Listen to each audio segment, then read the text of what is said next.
Welcome, everyone, to the Strait story, Enbridge Line 5 and its trespass on state waters and Indigenous lands.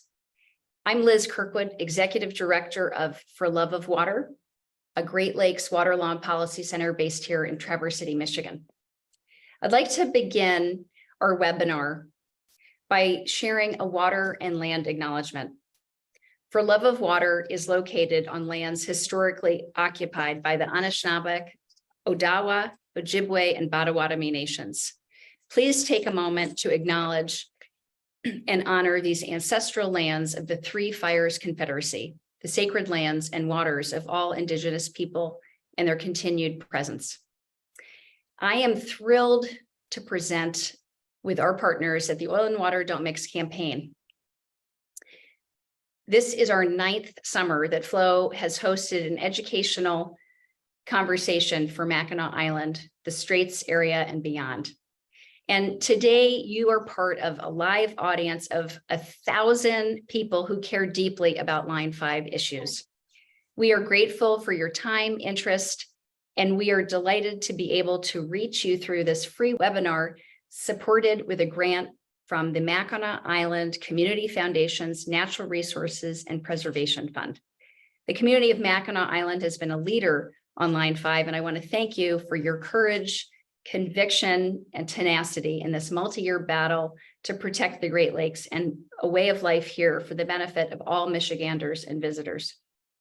We also would like to thank Jim and Diana Huckle for their generous support of this webinar event. Today, we're joined by an expert panel who will give presentations on their work, which will be followed by a panel discussion and questions in the Q&A. So without further ado, I'd like to introduce today's moderator, Skip Press. Skip is Flow's senior legal advisor and an energy expert with decades of experience in both the public and private sector. He's a former cabinet member and director of the Michigan Department of Energy, Labor, and Economic Growth, as well as the former chief energy officer for the state of Michigan under former Governor Jennifer Granholm, where he was responsible for designing and implementing Michigan's clean energy economy diversification efforts. Earlier in his career, Skip served as deputy director for the Michigan Department of Environmental Quality. Skip is also a co-founder of the Five Lakes Energy LLC, a clean energy technology consultancy. Welcome, Skip. Thank you, Liz. Welcome, everybody. As all of you appreciate, the Great Lakes are an extraordinary and magnificent natural endowment. They encompass 20% of the world's fresh surface water and 84% of all fresh surface water in North America. The Great Lakes are truly globally unique. They're invaluable to the people of the Great Lakes region and will become more valuable in a water-constrained world as water scarcity and water quality concerns become more pervasive and acute. The now 70-year-old Enbridge pipeline, known as Line 5, runs from Superior, Wisconsin, through the Upper Peninsula, across the Straits of Mackinac, through the Lower Peninsula to its terminus in Sarnia, Ontario. Running 645 miles, Line 5 crosses more than 400 rivers and streams and wetlands that are directly or indirectly hydrologically connected to the Great Lakes. There have been at least 33 reported spills that have spilled more than 1 million gallons over the pipeline's lifetime. Many experts share the opinion that Line 5 poses an imminent risk of failure, and indeed, a federal court in Wisconsin has now found that Line 5 poses an unacceptable risk to the waters and to the people of the Bad River tribe who brought that lawsuit. The court essentially has ordered that Line 5 in its present configuration must be shut down within 3 years. This is, in every literal sense, a watershed event. No operating pipeline has ever been shut down by a court in U.S. history, and its significance as a precedent is considerable in terms of not only mitigating the threats to our Great Lakes, but also for the energy transition off fossil fuels and the long-term need of reducing greenhouse gas emissions to avoid the most catastrophic consequences of climate change. Today's presentations will explain where we are in the litigation, which is occurring in multiple forums, including before state commissions and agencies, and what the key issues are and that will likely be adjudicated in the future. I think you'll find the discussions very informative. I think you'll enjoy the presentations. We are fortunate to be joined by Riyaz Kanji. He's the founding member and director attorney of Kanji and Katzen, representing the Bad River Band of Lake Superior Chippewa tribe in the Wisconsin litigation. Christopher Clark, who is the supervising senior attorney of Earthjustice and representing the Bay Mills Indian community. And Sean McBrearty is the campaign coordinator of Oil and Water Don't Mix and the legislative and policy director at Michigan Clean Water Action. Welcome, Sean. Welcome, Christopher. And Riyaz, now I'm going to introduce you with just a slightly longer introduction. As I said, you're the founding member of Kanji and Katzen, a firm whose mission is to advance tribal sovereignty. You're a graduate of Harvard College and Yale Law School. Riyaz has served as a law clerk to United States Supreme Court Justice David Souter. He is an advisor and vocal cheerleader for the Tribal Supreme Court Project. Riyaz represents tribes at all levels in the federal court system and was part of the team that argued and won remarkably the decision in McBrearty v. Oklahoma, in which the U.S. Supreme Court held that parts of eastern Oklahoma are sovereign Indian reservation lands. Welcome, Riyaz. Riyaz, please give us a short summary of the district court decision and outline what are likely to be the main issues on appeal. But before you do that, tell us, sort of set the stage and tell us about the landscape that encompasses the Bad River tribe lands. Thank you, Skip, and thank you to Flo for hosting this terrific event, and to all the many, many people who have joined today. I will try to provide a thumbnail sketch of the Bad River litigation, keep my remarks as short as I can. I think we're really looking forward to the discussion and the Q&A components of this webinar. The Bad River Band lies along the shores of Lake Superior, just on the Wisconsin side of the Wisconsin-Michigan border. So line 5, before it reaches the Straits of Mackinac, flows through the Bad River Reservation. The reservation is about 12.1 miles wide, so a 12.1 mile stretch of pipeline flows through the reservation. The reservation is an amazing place. It's really truly wondrous. The Bad River Band has resisted many forms of development. It is not a wealthy tribe. It could be much wealthier had it allowed for development along the shores of Lake Superior. But the band is ferociously committed to protecting its way of life and the quality of water on which that way of life depends. The band's creation story is that the creator told it to walk from the east and to stop when it came to the place where the food grows on the water.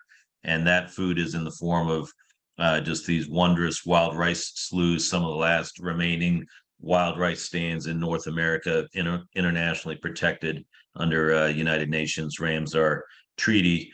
And the band has fought extremely, wild rice is very dependent on water quality. The band has fought very hard to protect the quality in the more than 40 rivers and streams that flow north through the reservation before they reach Lake Superior. And the lake itself and Madeline Island are critical resources to the band, culturally, economically, and ecologically. But in the 1950s, when tribes had no power in this country, the federal government said that this pipeline was coming through, and through it came. It lies about 16 miles south of the Lake Superior shoreline. It is crossed by the 40 rivers and streams, including the Bad River itself, which is the lifeblood of the reservation. The Bad River over time has migrated through the soft clay soils and is now within a stone's throw, literally 10 feet of the pipeline, of encroaching the pipeline at a juncture where the pipeline was not meant to be exposed to river currents and the forces contained therein. In 2013, easements for portions of the right-of-way across the reservation expired. Enbridge continued to operate the pipeline. In 2017, January 4th, 2017, in the wake of the DAPL protests, the tribe issued a formal resolution telling Enbridge that it needed to get off the reservation. Enbridge continued to operate the pipeline. A couple of years of unsuccessful efforts at mediation followed. In July of 2019, we filed suit on behalf of the band in federal court, the Western District of Wisconsin, in front of Judge William Conley. Litigation takes time, and this litigation, no exception, I think compounded by both the pandemic and by a scorched earth, more importantly, really scorched earth litigation tactics adopted by Enbridge. We had an incredibly intensive, grueling sort of pre-trial process. I think Enbridge thought, small tribe, small law firm representing it, didn't know, the full strength of the tribe or of the whole team. And this entire Line 5 fight has been an incredible team effort. And last October, having weathered all the scorched earth tactics, we had a trial in federal court, which followed on a summary judgment ruling by Judge Conley. And just this past month, we received Judge Conley's decision. There are three main components to the decision. I'll talk about each of those briefly and what the next steps will be in the litigation in terms of the appeal. Judge Conley found Enbridge, as Skip said, to be in conscious trespass on the Bad River Reservation. Found it to have been in conscious trespass since 2013. Highlighted many statements, internal statements by corporate officials, making clear that they understood full well that they have been in trespass on the reservation and continue to operate the pipeline nonetheless. So he had little difficulty in reaching that conclusion. He also found that the continued operation of the pipeline with the Bad River about to encroach on it is a public nuisance, a clear imminent threat to the environment, the surroundings, and it poses a catastrophic risk of failure and destruction of the Bad River watershed and Lake Superior. So the liability findings, both on trespass and on nuisance, very strong from the judge.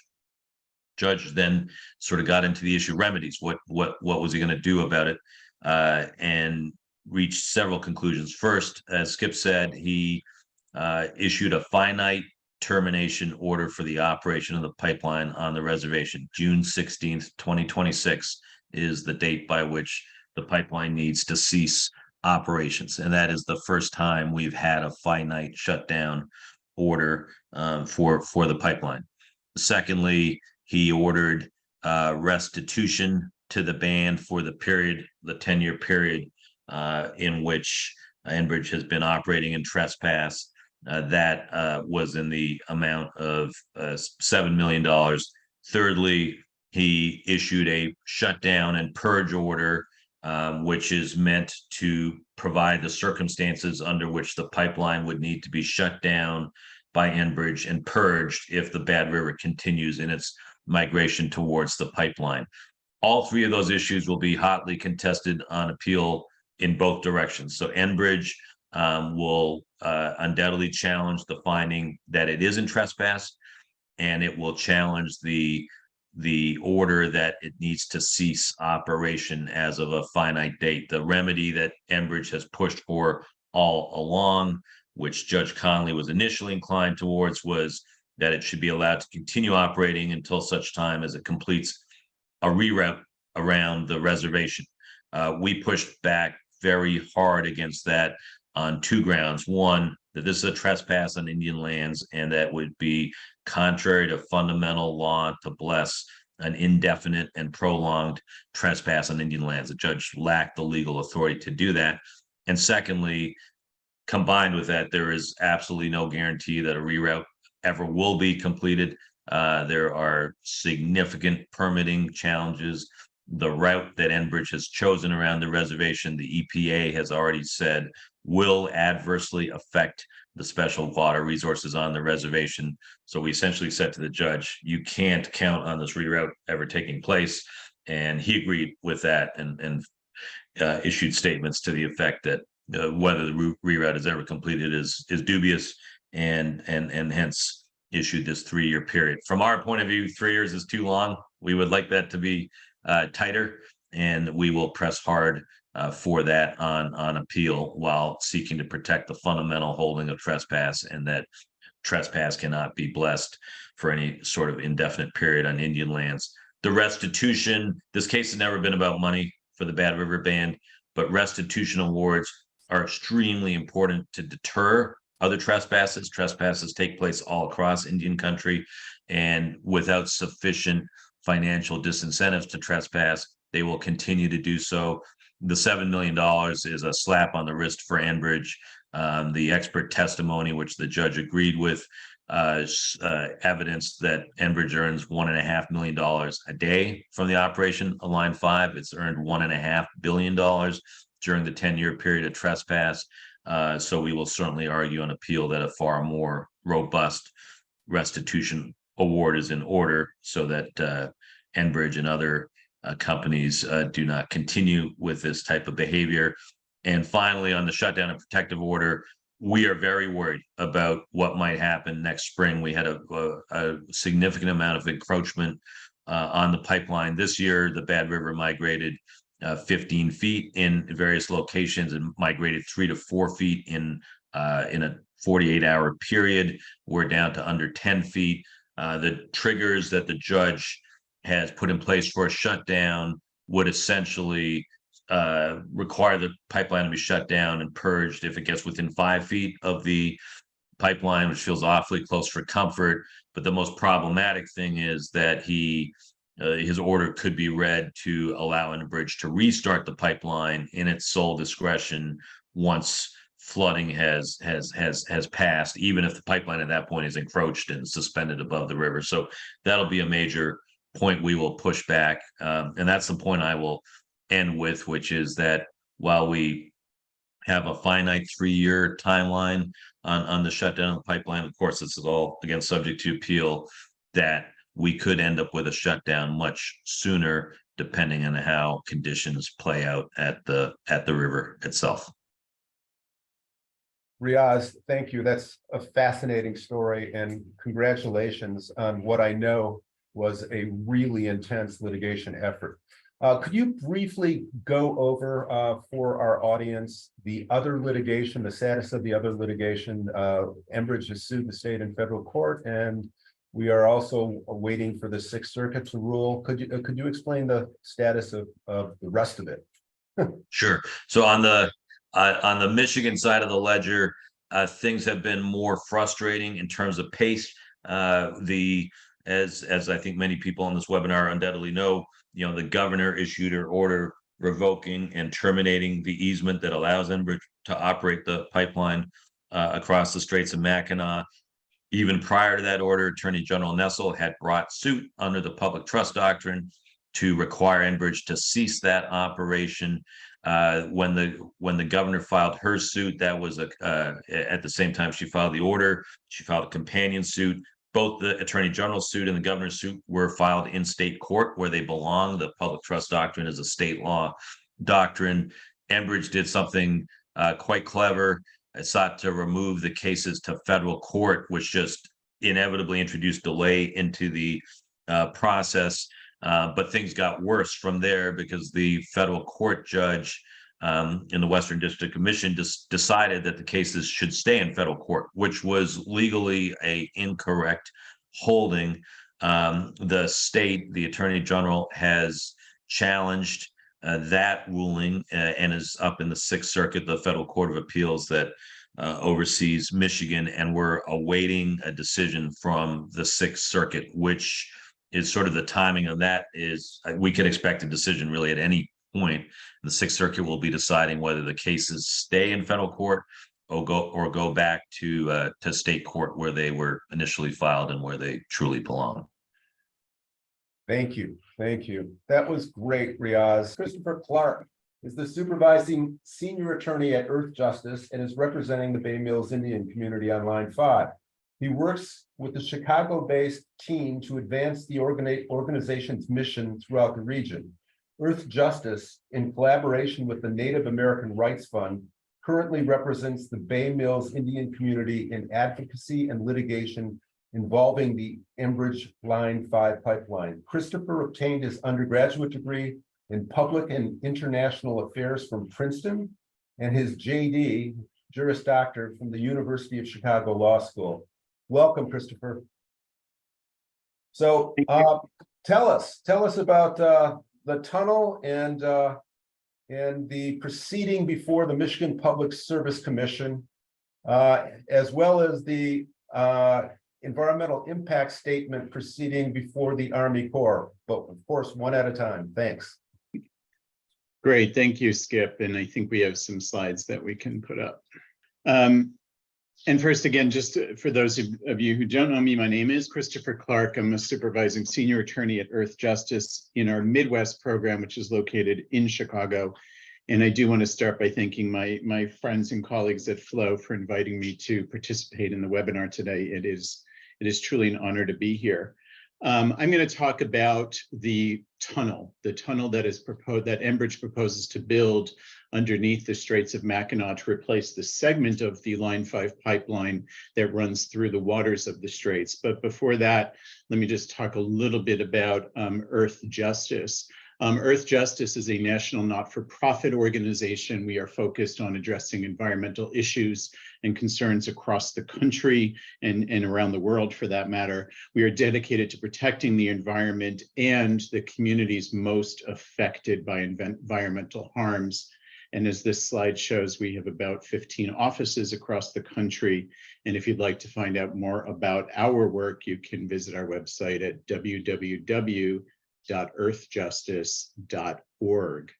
As Skip mentioned, it is my honor and Earthjustice's honor to represent the Bay Mills Indian community in its advocacy and litigation around Line 5. And we are joined in that effort by some fantastic colleagues at the Native American Rights Fund.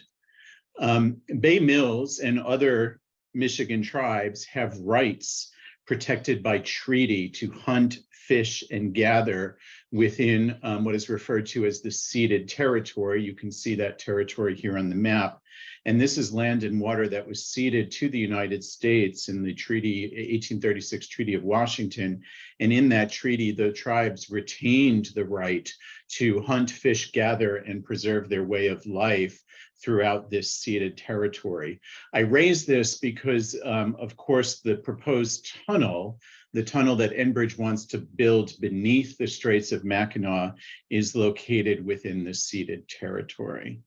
The tunnel project is being evaluated by a variety of state and federal agencies. So in order to proceed with the construction of a tunnel, Enbridge does need to get approval from various agencies. And three of most note are probably the Michigan Public Service Commission, the MPSC, the Michigan Department of Environment, Great Lakes and Energy, we refer to that agency as EAGLE, and the federal agency, the Army Corps of Engineers. I'm going to focus much of my remarks on the proceeding before the Michigan Public Service Commission because that is a matter that has recently gone through a hearing and will be awaiting a decision from the commission soon. So the commission is evaluating whether it should grant Enbridge's application to replace and relocate the segment of Line 5 that crosses the Straits. That crossing is sometimes referred to as the dual pipelines because it's actually two pipelines that are running through the waters.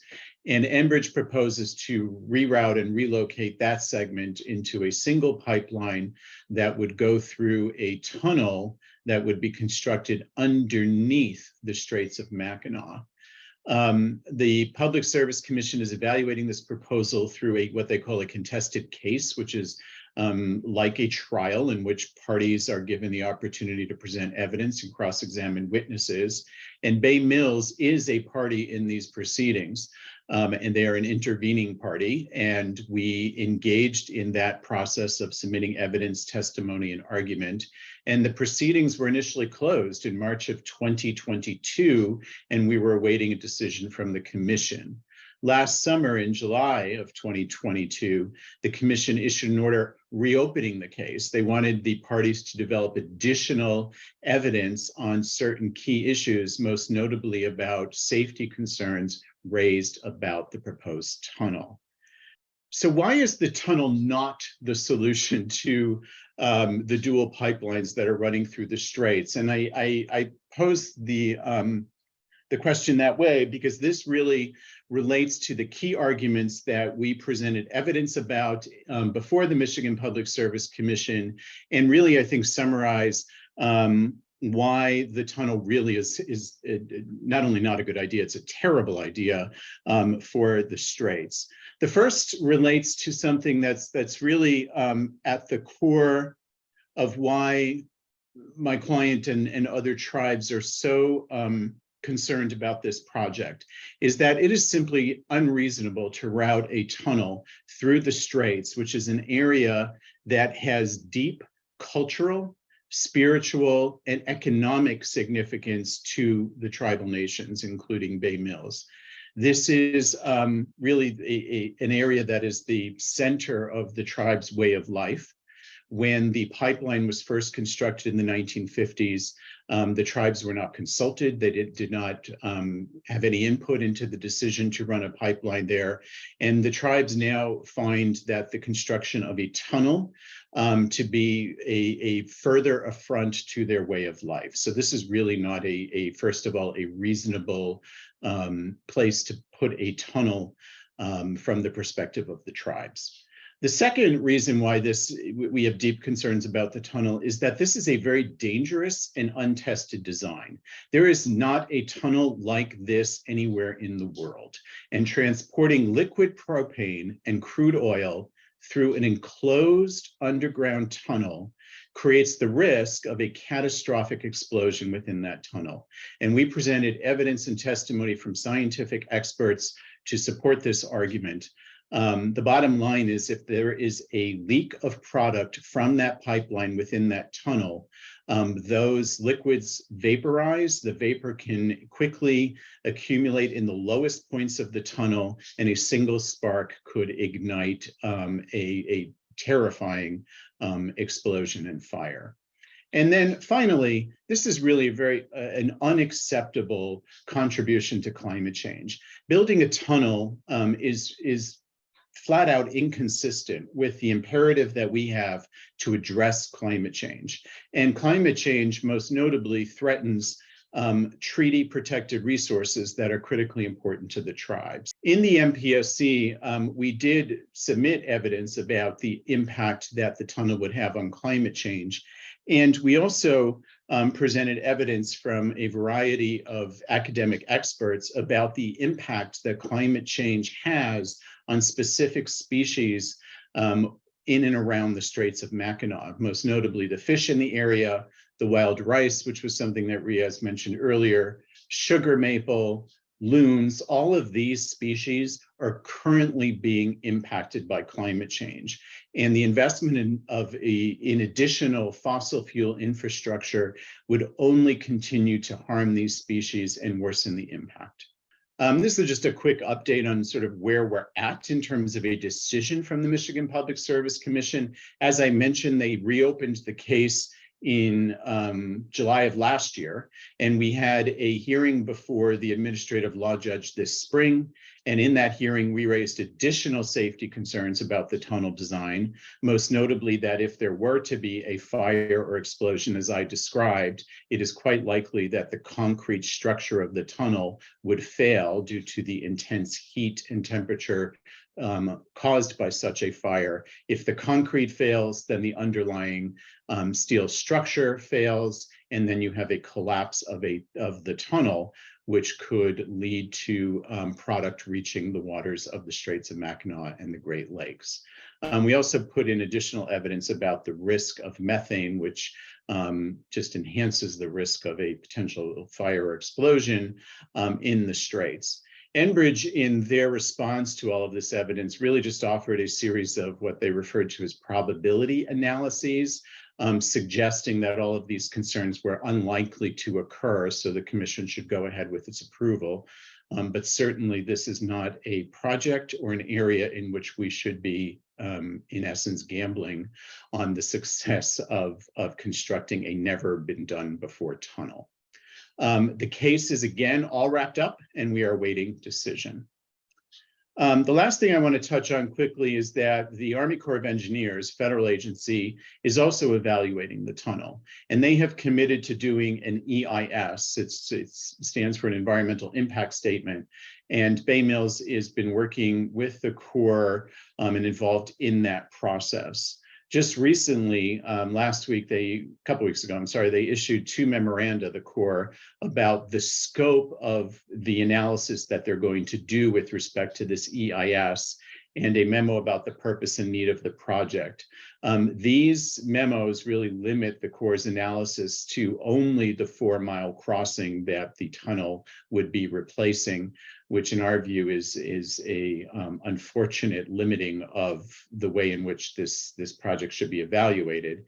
And as a result of that, it appears that the Corps will not be considering the need for the pipeline, climate change, or the various other legal developments that Riyaz had talked about earlier. Finally, I'll just say that, of course, our position and our client's position is that Line 5 needs to go, that there should not be pipelines within the Great Lakes.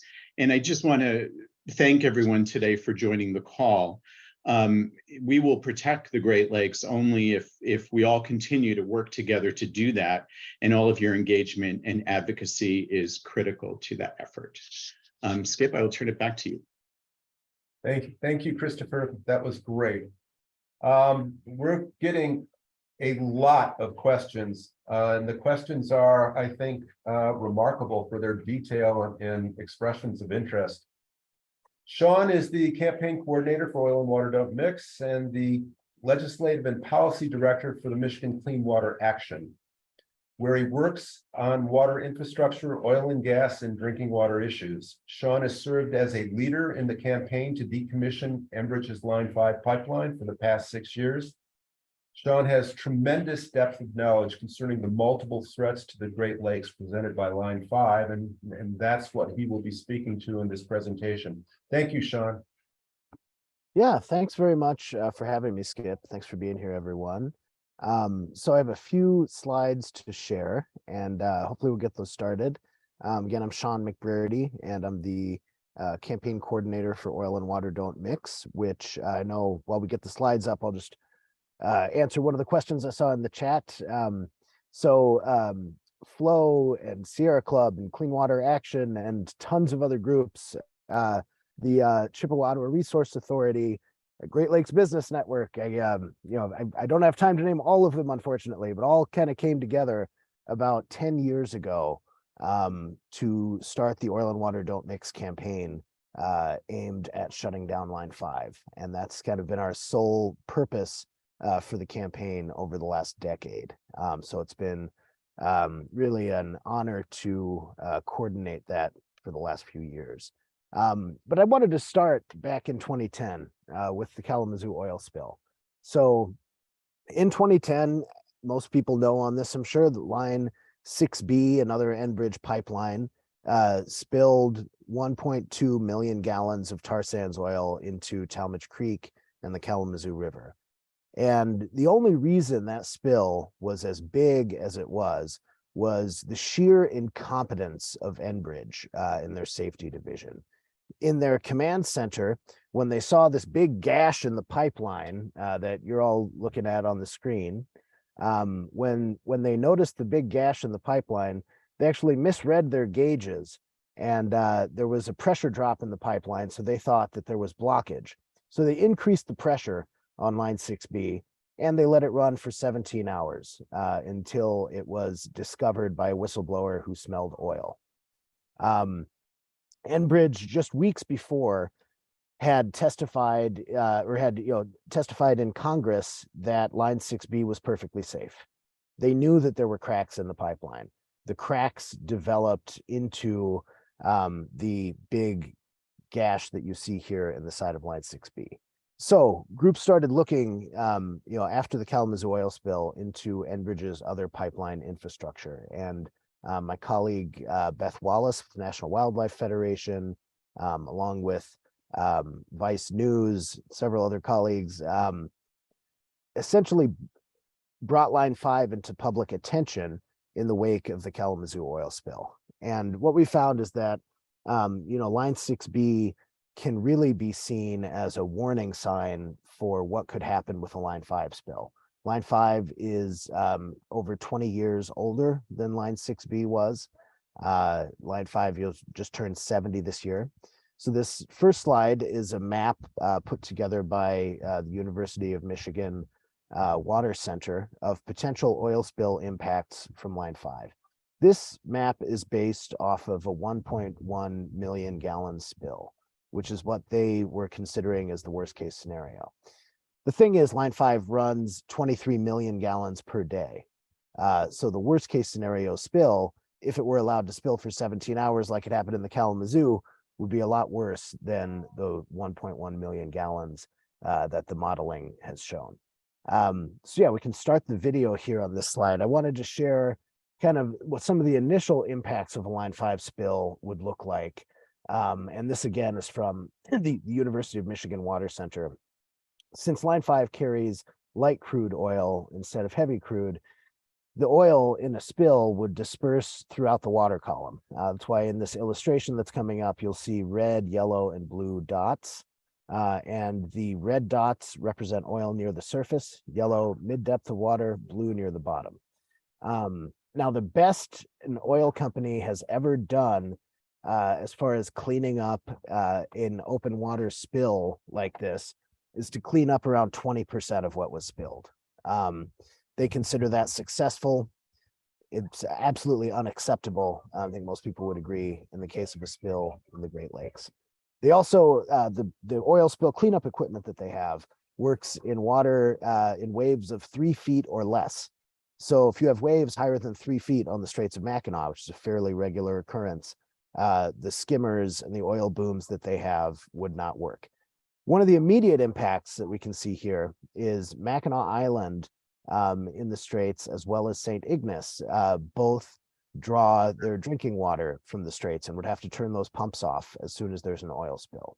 So imagine if it's a crowded summer day on Mackinac Island with thousands of tourists, the water system would have to be turned off on the island. Ferries would not be able to run through an oil spill. You'd have to evacuate the island by plane, which could obviously be very complicated. So, as we look at this, the Straits of Mackinac is really unique. There's not another place in the world like it that has water running. The flow in the Straits of Mackinac changes direction 180 degrees every 1 to 3 days. At its peak, the flow of water through the Straits is 10 times the flow of water over Niagara Falls. So it's a lot of water moving very quickly. Back in 2017, Enbridge spoke before the Michigan Pipeline Safety Advisory Board and said that Line 5 was in as good condition then as it was when it was laid in 1953. We're going to go into some of the problems with that here. So they have these coating holidays, which the picture that you're looking at, the bare piece of metal from the pipeline that's now susceptible to the current of the Straits, is what they refer to as a coating holiday. It's a really cute name for where 3 full layers of pipeline coating are missing, and the metal itself is exposed to possible corrosion in the Straits of Mackinac. Now, a lot of the coating holidays that they have, which they have found over the years, they've found over 40 coating holidays on Line 5 after that 2017 admission that they existed. A lot of them are caused by what you see in the other part of this picture, which are these screw anchors. For at least the last 20 years, Enbridge has been adding these screw anchors to line 5 to the existing pipeline. And what they do is there's two big screws that go in and anchor the pipeline to the bottomlands. But it keeps the pipeline suspended above the bottomlands when they're entering as the anchors are attached. So you run into a big problem with these screw anchors because this pipeline was designed and engineered to be held in place by sandbags. So you've essentially changed the engineering design with no engineering analysis to show that this is safe. Possibly due to this unsafe anchoring of the pipeline, there have been span lengths. Enbridge's easement with the state of Michigan allows them to have a span of 75 feet of pipeline that's unsupported. And if it gets any more than 75, they have to support it. Well, they've had spans, they've had at least two spans of over 200 feet, which reaches the tensile strength of the steel, which is a likely reason why we see new bends appearing in the pipeline. So these are three of the issues that are currently happening on the existing Line 5 pipeline. And if we can go to the next slide here, we're going to talk a little bit about some of the near misses that we've had with Line 5, which, you know, when we're talking the watersheds of Lake Michigan and Lake Huron, near misses are not acceptable. April 1st, 2018, a tug anchor struck Line 5. And in that, both the primary and secondary detection mechanisms at Enbridge's command center failed, just like they did in Kalamazoo. The first detection mechanism they have is an audio detection mechanism. Well, this anchor left 3 large gashes in the pipeline, and the audio detection didn't pick it up. They didn't hear anything. Next, they ran a pig through the pipeline, which is something they run on the inside of the pipeline to measure the depth of the metal of the pipeline around it. And the pig didn't pick up any dents in the pipeline. After that, their third detection mechanism is a remotely operated vehicle that they can run to the bottom of the straits with a camera and see what the damage looks like. Well, it took them 2 weeks to get the remotely operated vehicle on site because they were storing it in Florida. So in all of this time, the anchor severed nearby electric cables, left at least 3 huge gashes in Line 5 itself. Enbridge never shut down the pipeline out of caution. You know, despite all of the talk that they've been making over the years about having changed since the Kalamazoo oil spill, they never shut the pipeline down out of caution when they knew that the pipeline was struck by an anchor and they didn't know the extent of the damage. You know, unfortunately, this anchor strike was used by the Snyder administration to justify their plan to build the Line 5 oil tunnel, which Christopher just did a great job of going into detail on why the oil tunnel is a bad idea. So I won't repeat what he said. And then the last piece I wanted to cover, since then, there's also been other problems with this pipeline, many of them caused by Enbridge itself, including in 2020, a state court judge in Michigan ordered one part of Line 5, one of the twin pipelines in the Straits, to shut down for over a month because either a cable or an anchor or something had caught one of the screw anchors on Line 5 and dragged it, which moved the pipeline through the Straits because it was stuck on the screw anchor, because either a cable or an anchor was stuck on the screw anchor. Found out later it was likely an Enbridge boat that was responsible for that. They've also recovered a large anchor that was near the pipeline on the bottomlands, which could have been another near miss. And the competence again of Enbridge's safety personnel is startling. They're so incompetent. In 2020, they also crashed one of their boats into the Mackinac Bridge. Luckily that didn't have any effect on the pipeline and didn't wind up damaging the bridge. But how do you do that? Their safety record is just not something that we can trust with the safety of the Great Lakes. And so I did want to, before we get into questions, I did want to put in a little push here. Well, we have all these legal scenarios playing out. There's something that everybody on this can do today to help us shut down Line 5, and that's to take action. President Biden can revoke the presidential permit and shut down Line 5 whenever he wants.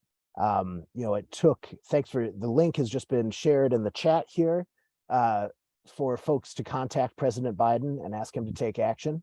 It took 7 years to build up the political pressure to get to the point where the state of Michigan was revoking the easement for Line 5, and our attorney general was suing them in court. We really need to get going on federal pressure because the Biden administration can be a hero here. And as everybody knows, he's looking at re-election coming up. It's a good time to be pressuring the president on things like this that are of value in a key swing state. John, thank you so much. That was a great presentation. I just want to underscore a couple of things that you said. When the tug dragged the anchor and damaged the pipelines and dented them severely, Enbridge sued the tug owner for damages. And in its complaint, Enbridge stated, a reasonable vessel operator would be cognizant of the potential for severe harm to the Great Lakes should any of the pipelines and cables in the Straits of Mackinac be struck by an anchor. That is not the first time that Enbridge has reported or issued a report about the danger of anchor strikes. And in fact, the National Transportation Safety Board has documented 22 instances across the country where anchor strikes have not only hit pipelines, but breached them, resulting in oil spills. So, this is an accident waiting to happen. So there are so many questions being asked, as you might imagine. Some of them, there are multiple questions concerning the easement and decommissioning of the pipeline across the Straits of Michigan and in Wisconsin as well. So Christopher and Riyaz, a question to you. To the best of my understanding, when the easement expired and the Bad River Tribe easement expired in 2013, there was a duty to decommission the pipeline then. Enbridge, of course, didn't do that. They ignored the demands by the tribe to cease operations, and based upon the easement that they owned, that the tribe owns. Similarly, state of Michigan, the bottomlands of the Great Lakes are property owned by the public, and under the public trust doctrine, the state of Michigan manages those bottomlands and the waters of the Great Lakes for the benefit of the people of the Michigan who own the waters and bottomlands. Yet Enbridge refused to recognize a lawful order from the governor of the state of Michigan terminating the easement for breach of its conditions, and continues to operate as a foreign private corporation. So I guess my question with all of that is, talk to us about the nature of the sovereign interest that tribes have in tribal lands, as well as the sovereign interest of the state of Michigan and how that's being violated. Yeah, a couple quick things. One, I just want to say that looking at the Q&A, and there are just a lot of amazing questions. As Skip said, I sort of feel like we should have another webinar that's just devoted to people's questions, because they're so very good, and I'm worried we're not going to get to many of them. I'll try to reference some of the other questions in answering this one, but on the sovereign interest, the state of Michigan, and I saw a note from Jim Olson, who is, we all owe Jim a huge debt for his work on the public trust doctrine, and but the state here has core sovereign interests. It's a fundamental tenet of American law going back to the founding, that states have sovereign control over the bedlands of navigable waters. The Great Lakes, of course, are the quintessential navigable waters that the state of Michigan has control over. The public trust doctrine holds that the state has a trust interest and duty in those bedlands, and that while the state could convey interest, like for people to build out wharfs or docks on bedlands, that any conveyance of any interest in bedlands becomes subject to the public trust. It's impressed with that trust. The trust never goes away. So in a situation like this, where the state granted this easement in 1953, it did so subject to the public trust. And I think it did so in violation of the public trust. Today, we would never consider building a pipeline, laying it across the bed of the straits as something that would be consistent with public duty. They didn't think about that in 1953, but the underpinning of the governor's order, and I think the governor and the attorney general deserve great credit for the actions they've taken here. The underpinning of her order was that the public trust duty never went away, that the pipeline's inconsistent with the public trust. Hence, the state has the authority to revoke that easement. And that is grounded in United States Supreme Court case law that goes back to 1871. It's grounded in Michigan Supreme Court case law that has been consistent through time.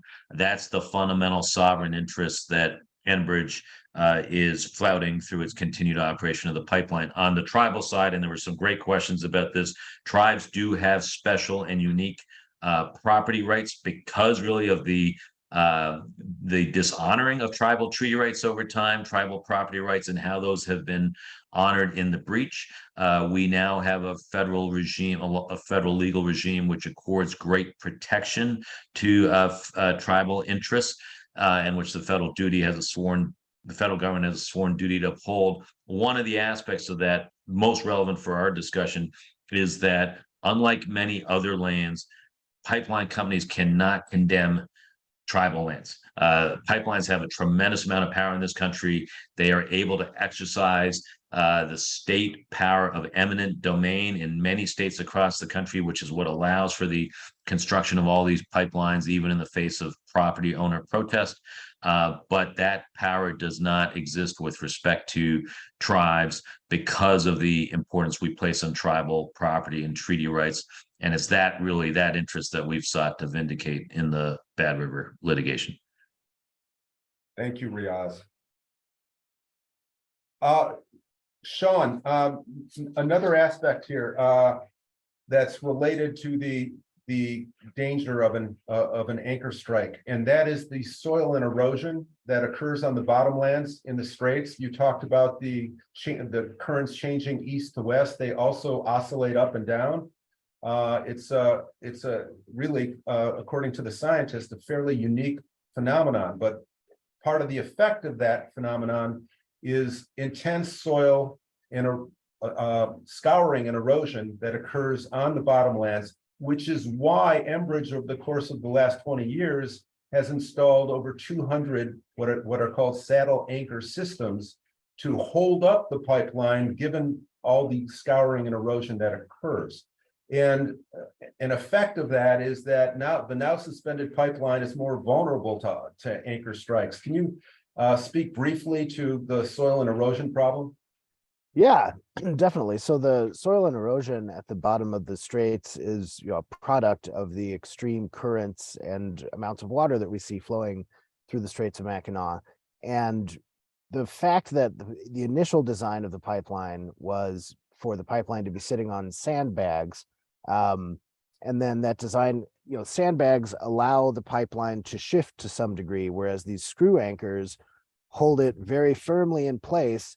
So with the scouring underneath them, what they're doing is, they're essentially taking what was meant to be, I like the analogy of this was built as train tracks, and they're taking it and turning it into a monorail without any technical studies to support their ability to do so. They're creating space essentially with the scouring where there's water underneath and on top of all around the pipelines, creating an even worse anchor strike hazard than if the pipeline was actually sitting on the bottomland surrounded by sandbags. Enbridge has filed a petition with FERC asking to what it said would be to truncate or to limit the depreciation period for all of its pipeline assets, interestingly enough, based upon the Canadian and US government's reaction to climate change, that measures to mitigate climate change may reduce the use of fossil fuels and concomitantly the need for pipeline transport. And they petitioned FERC to allow it to truncate the depreciation period. My question to you, Christopher, is with that and the non-completion of the geotechnical studies for the tunnel, in your opinion, is there a question of whether or not Enbridge actually intends to build the tunnel? Thank you, Skip.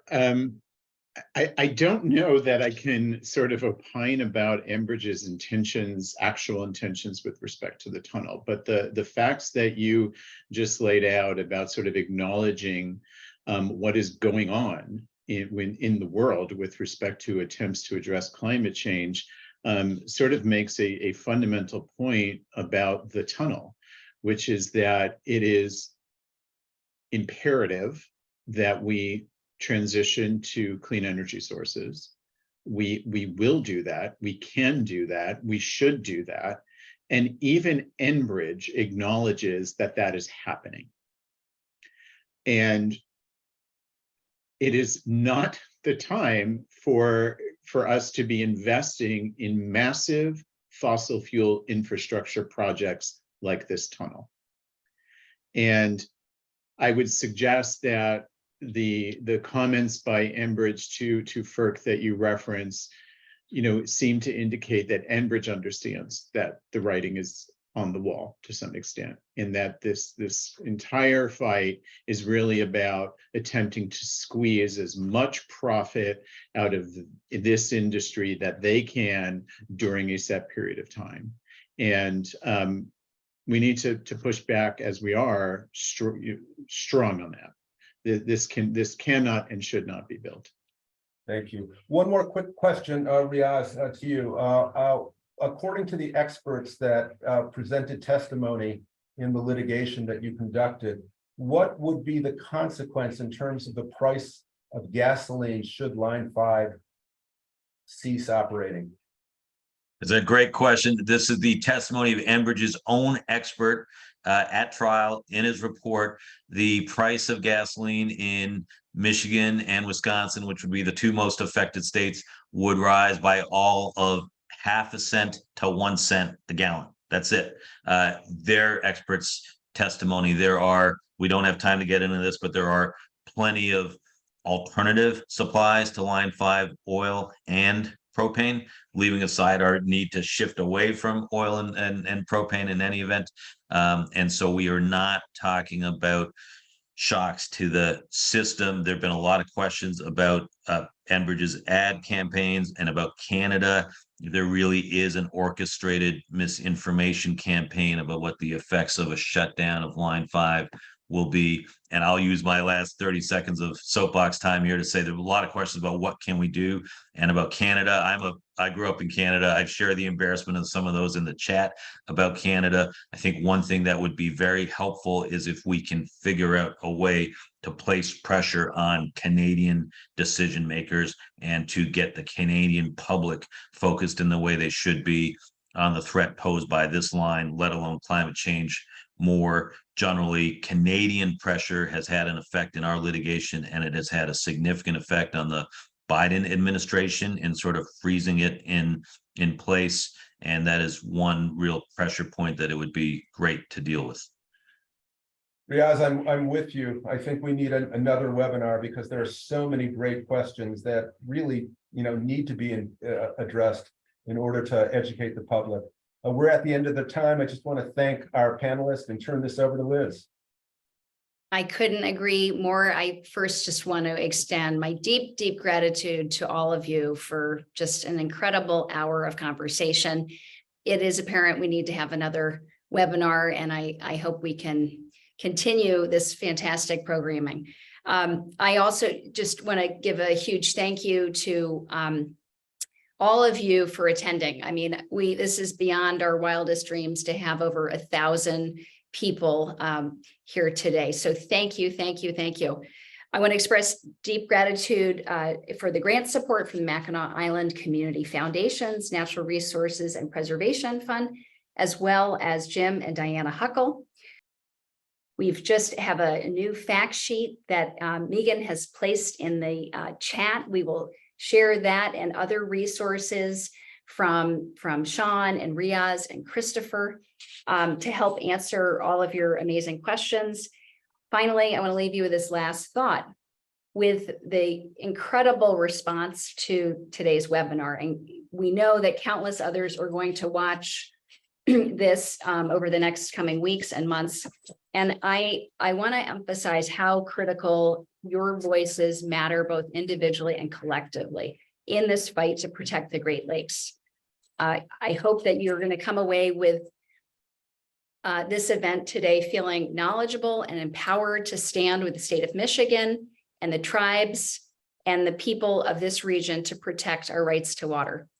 So thank you for attending, and I look forward to seeing you soon. Best wishes.